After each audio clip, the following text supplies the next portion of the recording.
Welcome to the K2 Sales Podcast. I'm your host, Karen Kelly.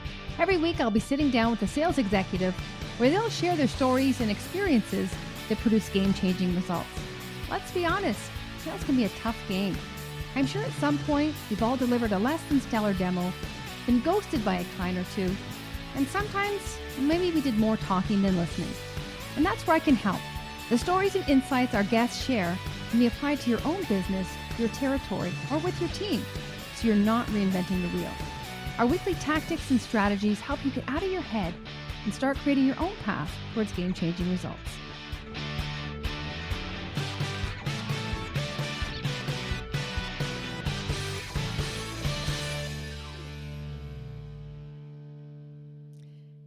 Welcome back to the K2 Sales Podcast. I'm your host, Karen Kelly. Now, for those who join us regularly, you're well aware of the format we have where I interview a guest and they share what they're doing that's producing game-changing results, whether it's with themselves, their team, or what they're seeing in the industry.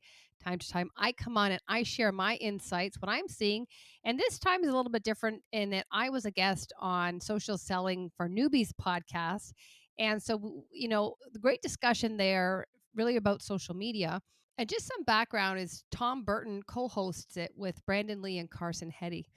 And so Tom was a guest on my podcast.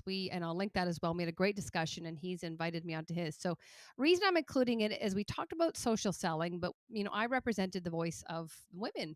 And, we kind of broke it down into mindset, reluctance to social selling, and then kind of best practices. What can we be doing? And we started the conversation, and again, you're going to hear all this, but just to give you some context, we started the conversation with the word cloud from Daniel Pink's book, To Sell Is Human, and just some of the words that people perceive from the word selling and salespeople is, yuck, icky, pushy, used car salesman. And so not only is that not enticing for women, it's not enticing for anybody. So how can we change our mindset? To really have us leaning into want more women in sales and eventually sales leadership. So we talked about the mindset again, and this kind of cascades into the reluctance to social selling is that mindset piece again. It's like, how can we just get started? How can we turn off the voices in our head and just start with action, even leaning into the discomfort and start commenting, start producing content, start putting yourself out there on video, and then really some best practices to achieve that. So great discussion, a lot of fun, but they provide a great breadth of experience, and also, they're great supporters and allies of women in sales. And it's not even just women, it's just creating an inclusive culture, because we all know when there's diversity, we have way greater outcomes. So we need to really keep this dialogue front and center, but we also need to be doing something about it. We need to be, producing actionable tactics and even in the mindset, getting out of our mind and taking that proactive mindset to really start moving the needle. So highly encourage you to take a listen. If you're a sales leader, do you want to share it with your team? That will be great. And if you feel that, there's somebody who's a little bit reluctant, holding their punches on producing content, and they're just kind of hiding behind it and liking, forward this to them. It might make the difference. And if there's anything that you tried and it's working, it's producing results, it's getting out of your head, would love to hear about that and love to hear about the wins. And so take a listen, or you can watch it and let us know what you think. And as always, thanks for tuning in, and we'll see you next time. Hey, everybody. Welcome to episode number 19, Social Selling for Newbies, live show and podcast. I'm Tom Burton, and here with my awesome co-hosts, Brandon Lee and Carson Hetty. And we have a really cool special guest today as well, Karen Kelly. So welcome, everybody. Hey, Carson, did you notice he said I was awesome, but he didn't say you were awesome? I just want to point that out. I noticed everything, but that's okay. A little background, Karen. I think you reached out to me. I think you heard my podcast, I did a podcast with Donald Kelly a few weeks ago, and I think you heard that and you reached out, and I was also, and you invited me to go on your podcast, which was great. And welcome everybody on the live stream. Welcome Karina and others. Please jump in with questions and comments or just anything today. I think this is going to be a really, really interesting episode. And I think Karen's going to bring some really unique insights that we're looking forward to jump into. So Karen, tell us a little bit about you and your background, and then we'll jump into it. Perfect. Well, thank you again, Tom, and gentlemen. Great to be with you today. And just a little from what you said there, Tom, my goal is when I do have guests on that have their own podcast, it's always secretly to get invited onto theirs. But I can't ask. I have to demonstrate enough value that they ask me. So kudos. That's social selling at its best, right? There we go. So a little bit of background about me. I spent my whole life in sales. So 20 years in corporate sales.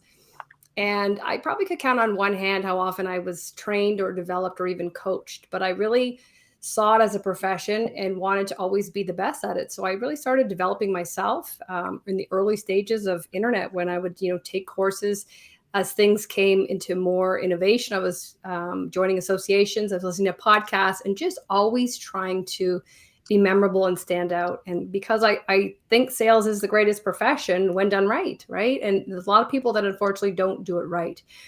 And in the last 5 years since I've gone on my own doing sales training and sales coaching, I found myself supporting women in sales. And it started kind of, just organically. And now I'm seeking it. And the reason is that, going through corporate, most times I'm the only woman in the room. And I didn't really know any different. So when I'm hearing these stories now of other women and the challenges they're facing, a light's going off going, you also face that. And that wasn't right. And it didn't feel right. But in the moment, I was just surrounded with men. So I didn't even know what the emotions weren't coming up. And now they are. And I'm just like, the language we use, getting more women into sales and sales leadership, there's such an opportunity for it. And even as women founders, really finding their voice, leaning into social selling, which is everywhere, and taking their well-deserved seat at the table. I feel very passionate about helping these women because I kind of grew up through that, unbeknownst to me, there was an other side of things. And so now I'm kind of representing the voice of the other side, and for people who perhaps don't have that voice. Well, then one of the things that we and Carson and Brandon, I think we'll just jump in. We kind of had a few topics that we wanted to cover today with Karen, but the first one is really, historically, right, women have, and you said, have kind of shied away from sales, right? It's not been a profession that women have generally wanted to go into. And certainly there's a lot of people that have shied away. They think of sales as like, ugh, I don't know if I want to do that. What kind of mindset shift do you think is required, or that needs to really be, looked at to kind of shift into, hey, maybe this is something I really should consider? And what are some of those things that, you have to take into account on that mindset? I think it's part of the individual having a mindset, but I think it's also the environment we're around in society. And sometimes it's not, you don't think of, I want to be in sales, but when you can see an enticing environment, successful, like-minded, and people that look like you might come up with the idea of like, well, this would really be interesting. Because I would say when I got into sales, I was maybe 24. And I would say most 24-year-old females are not thinking, hey, I want to get into tech sales. That's really appealing. Right. So how can we create, innately we can work on ourselves, but also as a society, how can we make it more appealing? And some of it is just even in the hiring. When you're hiring, what kind of language are you using that's inviting? Like, think about your ICP. What language are you using that's going to attract your target audience? It's no different. What language are you using that's going to attract the right person to have an inclusive culture? And so when you have, quota crushing, all these jargon, like these real war targeting and aggressive language, like you're looking for this certain type of Rambo character that most women don't identify with. And so when you want empathy and nurturing and the ability to build trust, like we're not responding to the Rambo cattle calls. We're just not. Well, let's be real. Like, I feel like a lot of this, because I kind of cut my teeth in sales in that cold calling call center environment. I got to get the deal on my number one call. And there was a lot of, just macho confidence just festering in that type of a call center environment. And I compare and contrast that to what I do now. And, I'm very happy that I have a very diverse team. I've worked alongside a lot of amazing female colleagues over the years. And I think the key element, Karen, to your point, is that our connotation of what's successful in sales I mean, just even the impetus for this show, social selling, how to use new tools in order to engage and create authentic relationships. But, our whole definition of what's successful sales has changed, ideally. Now, don't get me wrong. I think there's still some old ways of thinking in some pockets, but the organizations and the teams that are successful now have to look at it from the lens that you've just described. So I guess my thought process is we kind of tie this into, like our typical theme, but we're, embracing of like what you've just articulated, because I think it's super important.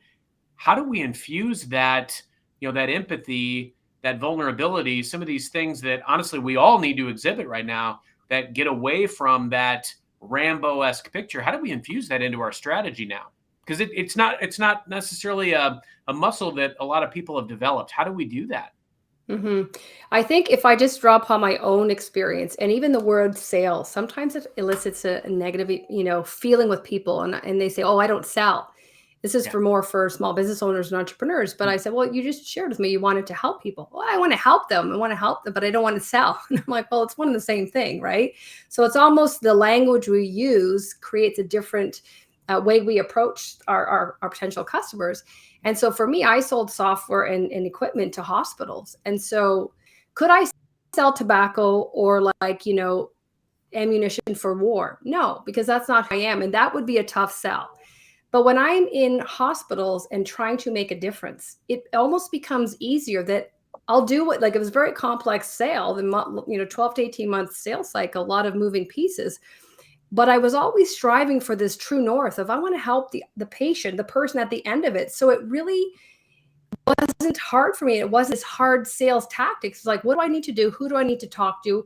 What white paper do I need to share to invite them to look at things in a different way? And so I think if you can, first of all, understand your why. What is meaningful? What's purposeful for you? Because even as sales leaders, when you don't know that about your team, you're painting everyone with the same brush. And so what motivates one is going to be very different what motivates the other. And when I started in sale, it was the almighty dollar. We just chased the green. And now when you talk to Gen Zs, they want to be part of something bigger in a sense of community. So I think it's aligning you as an individual to something that's meaningful and purposeful in selecting an industry or a product or a service that really aligns to you, your belief. And then taking that the next level is how can that culture, that company you join, have a leader that really fosters that and truly knows what's important to you as a woman, as not even a woman, just as an individual, as a contributing team member, so that you are motivating them not just for what motivates everybody else, and even outside of work. Like, when you do get this commission check, well, like, what is it going to go to? Are you going to buy a boat? Are you near the end? You're going to go through retirement? Like, what are you doing? So I think it's really being true to yourself and knowing what's meaningful for you. And then it's not this hard sell. You just are like, I'm trying to help this person get from A to B, and I'll do whatever it takes to do that. Is this a good point to show your slide? We can, absolutely. So I'll just give you a little bit of context. I read the book Daniel Pink's To Sell is Human years ago. Highly recommend it. It's a book that really shows that we're always selling. And so the people that dig their heels and say, I don't sell, there's an element of persuasion in everything we do, whether it's, watching a movie, what restaurant do we go to? And so he paneled some of the audience, and he said, when you think of the word sales, what word comes to mind? And basically, the louder, the more respondents that said the same word, the word cloud demonstrated the bigger bubble. So basically, the bigger bubble was the most respondents that said that word. And the second part, he said, was what do you see? What picture do you see when you see the word sales? And the same thing, the word cloud, the larger the word, the more respondents. And so every training session, I start with this. And the reason I start with this is because, and this is it in the background there. Well, before we say this, it's look at the first one. So people, when you say, what do you think of? They think of pushy. That's got the loudest response because it's the biggest. So pushy was the number one sort of item that came to mind, is what that's saying. Yes. It relates to all of that. And then that sort of triggered some of these other ideas and thoughts related to that. And so when they looked at the picture, what did they think of? It was used cars, man in suit, pushy.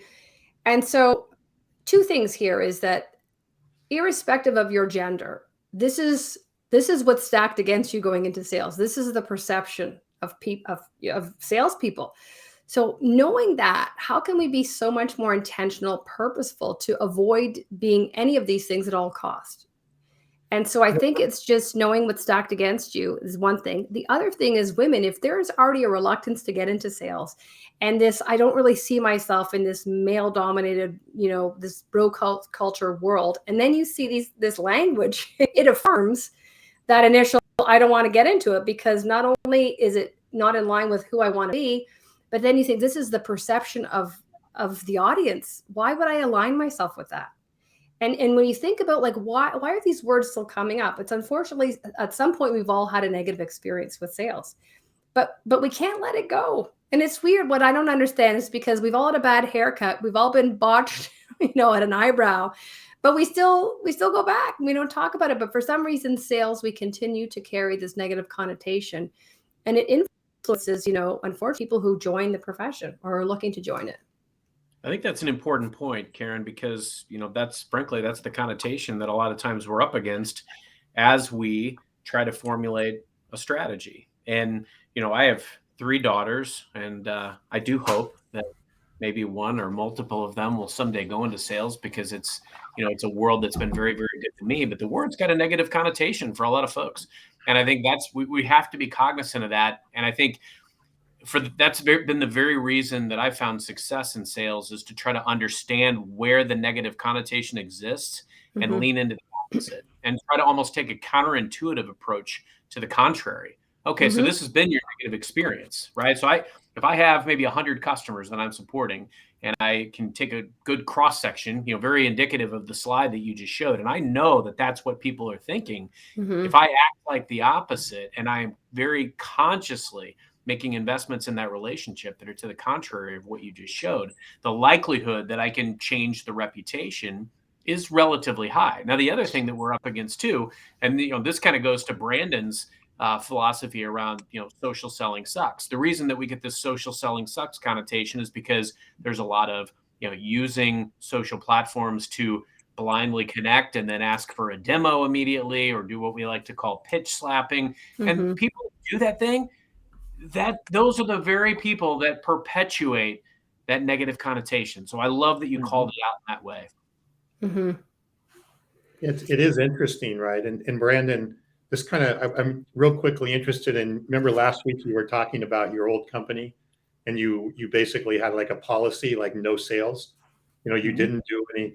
Were you trying, when you implemented that policy, were you trying to change that perception that we just went through of the not being pushy, being perceived as that car salesman, or was it more luck that it worked out? No, I mean, I don't know if at the time I would have said it like that. But the heart behind it was that it was basically, so the first company I started with a couple other partners.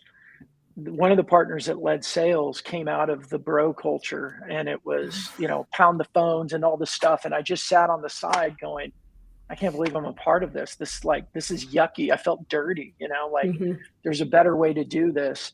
And so then when I started my company alone and I was able to influence the way that we sold, that's when I said, we've got to treat people the way we want to be treated. And no one likes to be sold, and no one likes to feel like they're put in a corner and all those other things. So it was intentional, but it was, I didn't totally think about it like I want to change the story. I just didn't want to be like the other guy.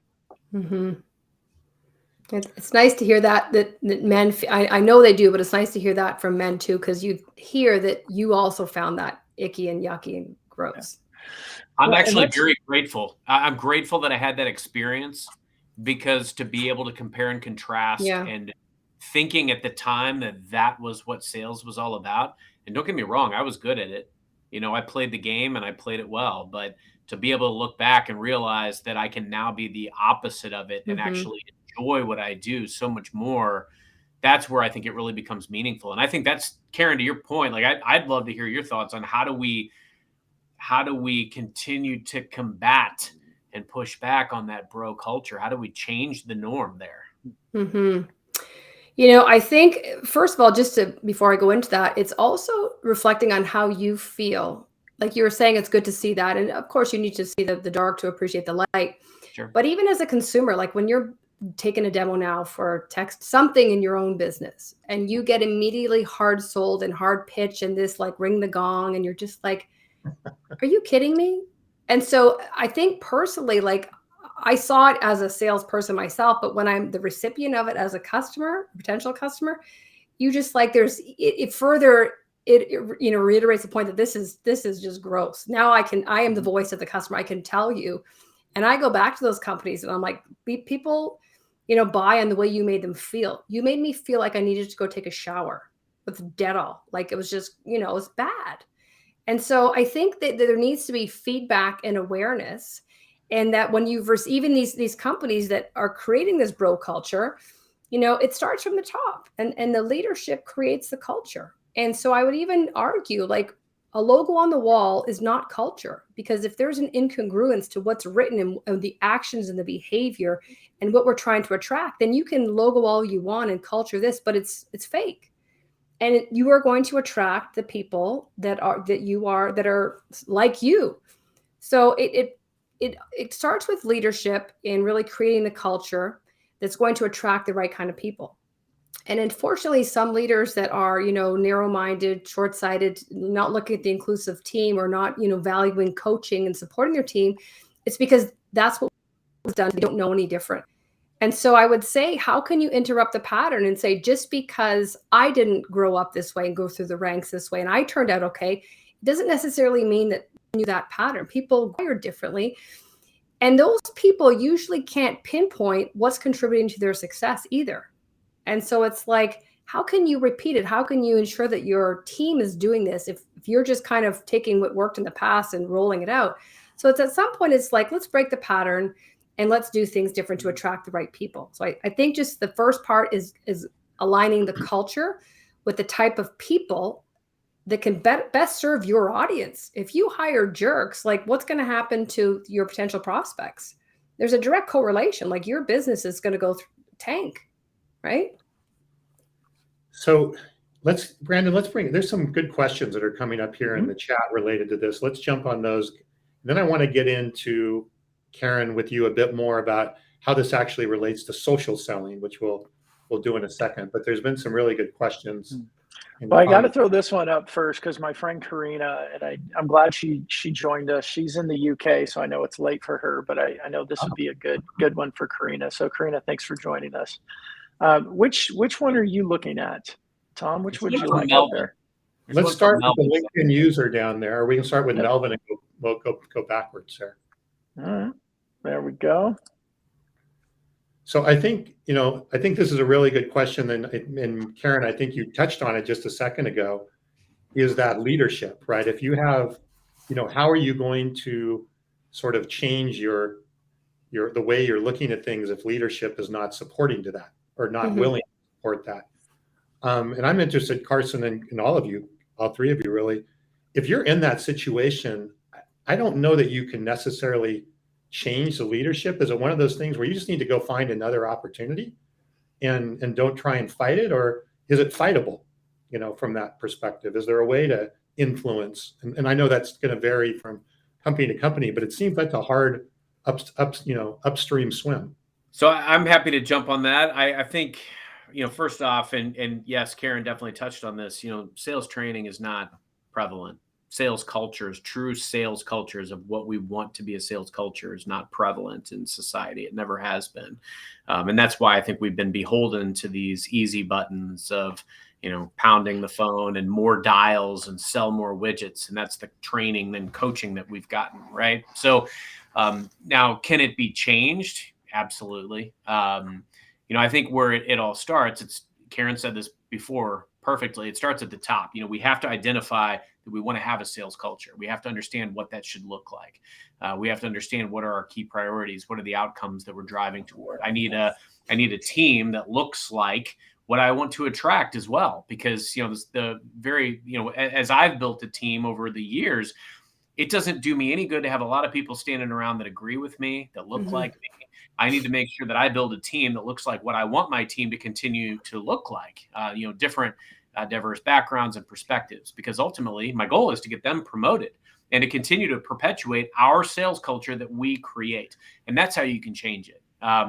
Getting into a position where, first off, you can lead from any seat. I've always, and I've talked about this on this show before, I've always tried to be more of a problem solver where I can look at, okay, you're telling me up at the top that you need more pipeline, you need more deals, right? So let me create a mechanism by which I can go out and do that. And for me, that was social selling. Well, we've also talked about on this show, as I grew into leadership roles, I needed to make sure that it wasn't just about me anymore. I'm not, I can't sell on behalf of my team all the time. So I need to create a sales culture with the team. And there's ways to continue to do that. There's ways to continue to communicate that upward, as you were asked about, how are you performing relative to these priorities? I've got a system that works. I can, show that, I can train that, I can coach that, I can share that. So sharing best practices. There's a lot of ways that you can influence, gain influence, and earn the right to influence through those different mechanisms. We don't get a lot of training, unfortunately, in a lot of, consistently in sales. But I think there are key ways that you can, capitalize on those moments in time. The other element would be the consistency of execution over time. You can't just have training in a vacuum. A lot of times you'll see a sales training happen. There's no follow-up. There's no making sure that people are doing what they're supposed to be doing. And then we fall back into comfortable ways of mediocrity or failing. And I think that's where you've got to make sure that there are checks and balances to ensure that the sales training sticks. Now, Karen, you're in this game. What are your thoughts? What do you see? And how would you compare and contrast that with your time in corporate selling to, the clients that you work with today? I think when you look at, sales training and what's being done today is if a one day is not going to do it. And I think when you look at the leadership and the compliance check, and it's like, we did it. And so sometimes people say, well, will you come in for a day? And I'm like, no, because it's not going to drive behavioral change. It's a motivational talk, and you're going to retain less than 10%. So it's all about the micro learning now. But my goal is always to be that strategic partner. And for me to be successful is for you to be successful and your team to be successful. And so how can you anchor it and support it with reinforcement, with smaller coaching sessions, going virtual to reapply the learning after, and really even then taking it to your own territory or your role and doing some role playing. And so usually I like to train the trainer, train the leader, because you can bring me in, but at some point I got to pass the baton. So you are modeling the behavior of what good looks like. The challenge is a lot of leaders don't know what that is. They're too far removed from that front line, and they shouldn't have to do it. Their job is different. The skill set's different. They're there to lead, to empower. But at the same time, they should be able to pick up a call and show them, how it's done. So it's also like, I got some skin in the game, and I'm not asking you to do something that I also wouldn't do myself. And so I think when that's not happening, there's almost a lack of respect in that you're my leader, but you're not willing to lead. And so for me to answer your question is, you need to do that reinforcement and really follow the coaching, because a lot of it is when you think about why things aren't happening, like you were saying, Carson, like if there's no pipeline, or there's gaps somewhere, like you coach to will or skill. And sometimes you're trying to throw another tech stack or a technique down their throats. But if you took 10 minutes to connect with them, you realize there's some problems at home going on. And this is what they're bringing to work. And so I think we need to also bring back this human element of, I'm here to help you. And even when you're starting this coaching to support them, is why are we doing this? So that they don't see it as, am I on a PIP? Is this a micromanagement big brother? No, my goal is to really help you. You shared when you joined here that, in the next 5 years, you wanted to develop, you wanted to do this. And in order for me to help you achieve that, I'm going to meet with you weekly for 30 minutes and help you achieve those goals. So I think part of it is just letting them know your why, create a safe space so they disarm and they're really receptive to the training, and then that follow through coaching. And like you said, Carson, like what metrics, like where's your true north? Like, where is all this aligning to? Otherwise, are these random stars in the sky? Like, is there some universe that you're all tracking towards so you can measure, are we getting closer or not from our coaching? Love that. Right on. So let's switch over. Brandon, let's kind of take this a little bit more towards the social selling side of things. And, let's, Yeah. I know you've got some good questions for Karen related to Yeah, well, Karen, we had talked, for everybody listening. Karen, Tom, and I had a quick conversation yesterday, I think maybe the day before, but we were talking about this difference between the way men sell, maybe the way women tend to sell. We were very aware of the terms and everything, but I think overall there's a reluctance that people have in social selling or using social as part of a selling process. How do people overcome that? How do we deal with that reluctance, or how do you coach people on getting started? Yeah, I coach a lot of female entrepreneurs, startups, as well as in business teams, and like in corporate. And a lot of it is just there's this fear to put themselves out there, and sometimes they like to play small, and they might just like something and like something. And the recommendation is just start.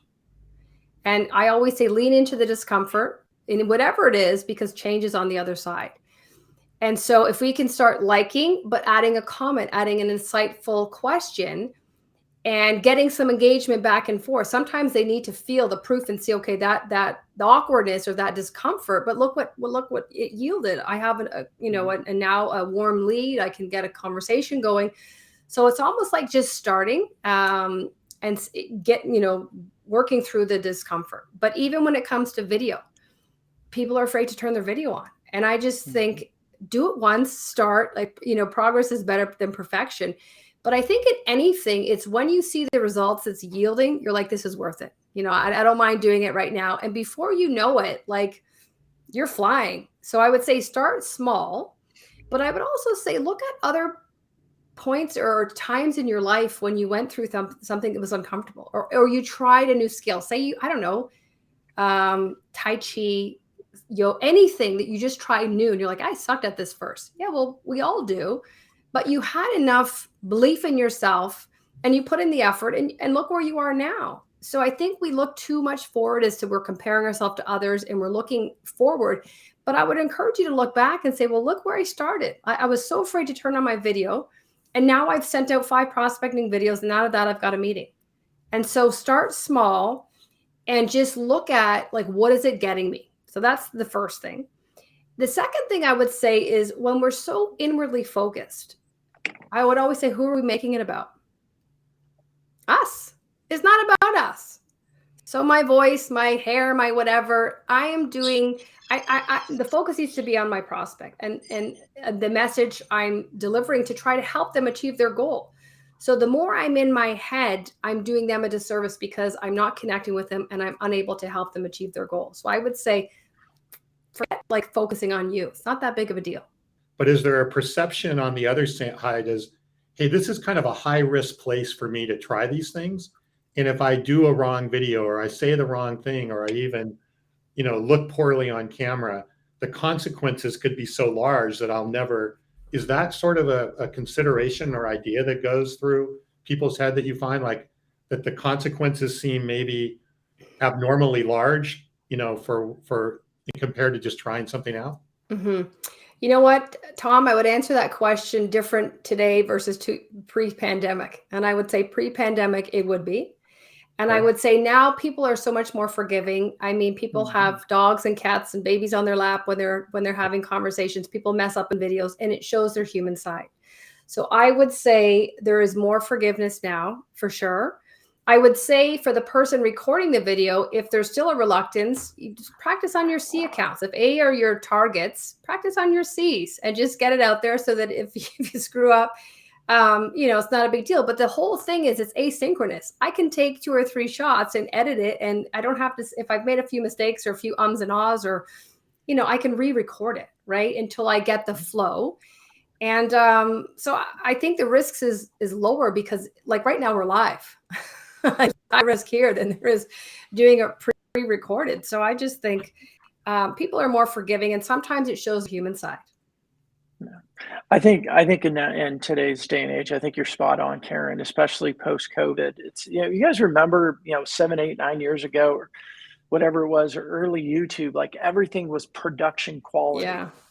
And then when cameras started coming available in our laptops, and we had USB cameras that we could put with it, And all of a sudden it's like whoever had the courage to turn it on and start talking, even if there was somebody, kid crying in the background, or the doorbell rings and a dog barks and everything. We Uh-huh. used to be like, we pretended that like our families didn't exist. Mhm. And now I think there's actually a reward for the authenticity. And I think part of that is getting back to where we started this, the mindset. When our mindset is to serve, we're able to take the focus off of us and how perfect we are.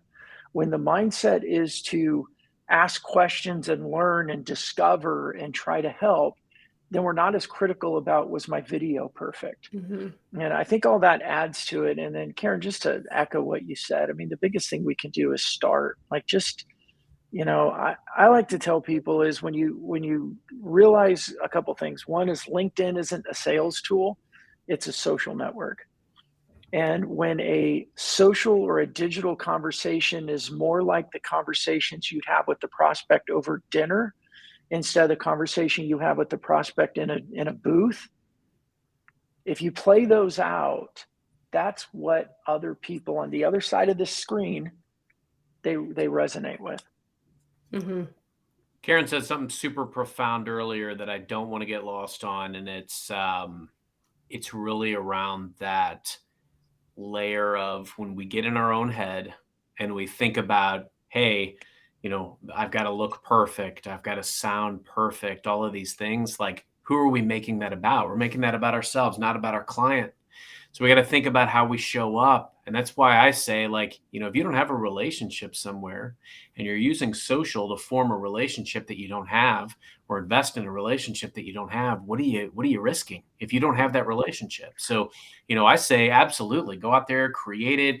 Don't let yourself be intimidated by all the swank productions that are out there. I always talk about how I became an accidental podcaster a couple of years ago because I just missed talking to people in the beginning of the pandemic. So I started talking to people, recording it, putting it out there to start conversations, and it took off. And it was, what had kept me from having a podcast up to that point was because my connotation of it was I needed a big microphone and I needed some swank editing apparatus. And that's not so. You can be a complete amateur like me and still do it meaningfully and, connect with people like this. You just thought you needed some amazing co-hosts. That's what you were missing. That's what it was. That's what it took. That's That's right. what it took. And that's the key. Awesome, Tom. The word's awesome. Awesome. Yeah, awesome. Awesome. Just one last point on this reluctance thing. We were talking about video, but what about commenting, or even, forget a video thing, but commenting? Do people feel like, oh, I'm going to look stupid, or or something like that, as a reluctance, even, or even just a post that doesn't have any graphics or video on it? Tom, I did a session yesterday, and the question that was asked to me was, if I send an article on LinkedIn to one of my followers on LinkedIn, are they going to think I'm harassing them? And I paused for a moment because I said, the fact that you're thinking that you are harassing them, like, that's the first area we have to change, is that mindset shift. That if you've had a previous conversation, or you are aware of their point of view or where they stand, and you feel that this article supports them or would help them or add value, how is it harassment? It's harassment if you don't send it. And so I said, how can you just, take a piece of it and say, hey, Tom, I know from our last discussion that you were really interested or honing in on, women in sales. I came across this article in paragraph 3. There's 2 points here that you might find helpful for your upcoming podcast. Let me know how it goes. How is that harassment? So I just said, it's our perception, and we're making it about us. But when we're genuinely trying to sell, help, that's helpful. That is someone that says, oh my gosh, I did those 2 points I can use. And so I think it's just, again, taking the focus off of us and going, what is this going to do? How is this going to be helpful? And if it genuinely helps, send away. And if it doesn't, and if it's self-serving, then be mindful of that, because you're going to get, seen through that pretty quickly. Interesting. Great point. Well, as we wrap up here, what would be, if someone, came to you, and whether a woman or not, but they're thinking about sales, but they're not sure, or maybe they're looking for a new career. I mean, a lot of people are looking for new careers right now and aren't happy in what they're doing. What would you say? What would you recommend, them to do and to think about, to kind of seriously consider this and make this a successful career or a successful job? choice. Mm-hmm. I would look at their inner qualities and their strengths and say, what am I really good at? Am I a curious person? Do I want to genuinely help? Am I scrappy? Like if I get really offended early, like sales is it's a no game, right? And so you do have to have the 2 lessons I learned early, where you got to have a thick shell and just not take things personally. So even if you do initially, you have to develop that, because it's the type of profession that, like, think about it, we're always getting no's, right? How many times in other professions do you put yourself in these situations where your ego sometimes takes a hit? So I would just say, like, what are you good at? What are some of those strengths you have? Does it help you in sales? What, on the other side, what don't you like?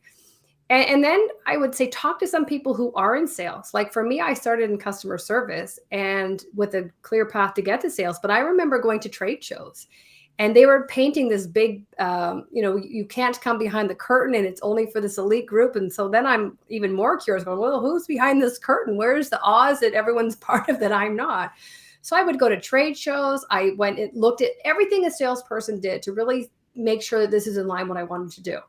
And so I kind of got a bit of a testing of the waters. I think there's so many books, there's podcasts, but I just think talking to people who are already in it, even if you can join associations that that give you that inside to really manage your expectations.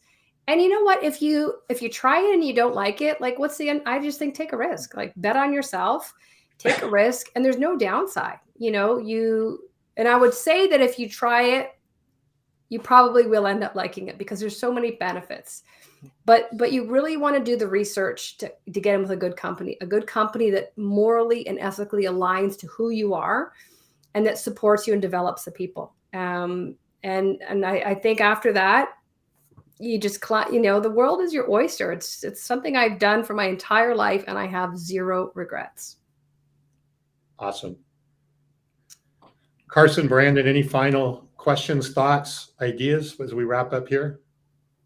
That's powerful. I think we've kind of run the gamut today as far as reasons to get in, how sales has evolved, how we can get over some of the common blockers that we put in our own way around sales and social, right? So no, this was a great conversation. And Karen, again, like I think it's interesting, just to kind of see your trajectory, because you've obviously spent the time in corporate selling, were successful, and now you get to spend time training teams. So thank you for your contributions to the sales ecosystem that we all love.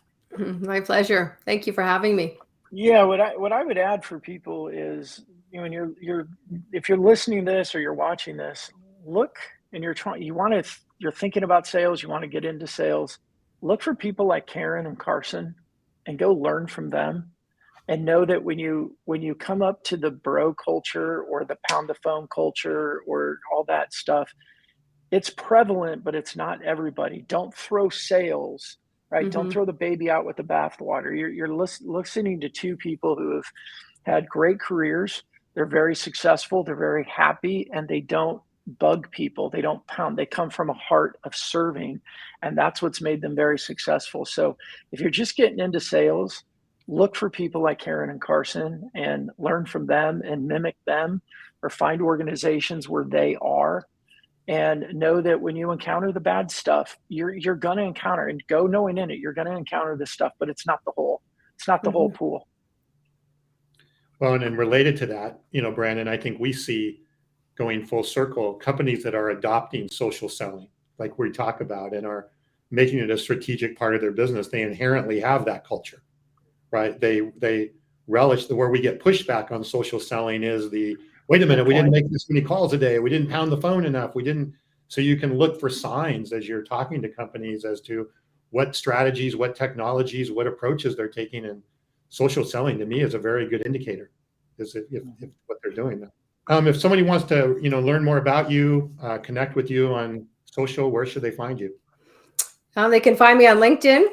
Karen Kelly. The K2 Sales Podcast is the podcast I host weekly, and the company is k2perform.com. So any one of those 3, they can find me.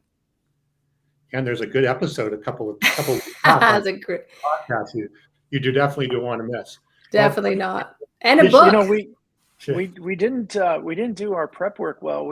Karen didn't mention a movie. Guys, we got through almost a whole episode without referencing a movie. It's true. I Oh. referenced an old 90s television show, but that was the closest we I got. said Rambo. That's true. Hey. Hey, that's right. That's Well, right. well, Thank you, Karen. The streak continues. That was a really, I thought we were going to have to go another 10 or 15 minutes. So thank you. Ooh. Yeah. All right. Well, thank you, Karen. We will have you back again. Really appreciate your insights. And I think there's a lot to everybody can take away from that. And Carson, Brandon, thank you. We'll see you next week. Until next time, happy social selling.